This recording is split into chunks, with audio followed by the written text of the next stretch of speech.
السلام علیکم۔ کسی نے پوچھا بیوی سے پیار کیسے کیا جائے، وہ بھی جوائنٹ فیملی میں۔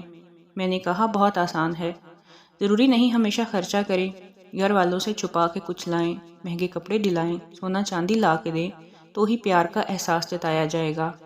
بس جب بہت بھوک لگی ہو اور کھانے میں دیر ہو رہی ہو تو زبان کو کنٹرول کر لیں، آپ نے پیار ہی جتایا ہے۔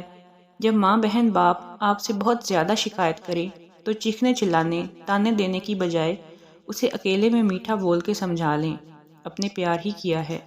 جب کھانا اچھا نہ بنے اور سب ہی نقص نکال رہے ہوں تو اتنا بول دیں، مجھے تو یقین نہیں ہے تم نے پکایا ہے، طبیعت تو ٹھیک ہے، تم اور ایسا کھانا بنا لو میں مان ہی نہیں سکتا۔ آپ نے پیار ہی جتایا ہے۔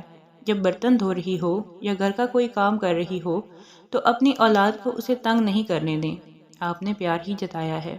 جب آپ کو پتا ہو اس کی طبیعت ٹھیک نہیں تو گھر والوں کو زبردستی باہر سے کھانا منگوا کے کھلا دیں، یہ آپ کا پیار ہے۔ پیار احساس ہے، شے نہیں کہ پیسوں تحفوں سونا چاندی سے خریدیں گے۔ پیار جذبہ ہے جو آپ کی توجہ اور اخلاق سے کسی کے دل میں جنم لیتا ہے۔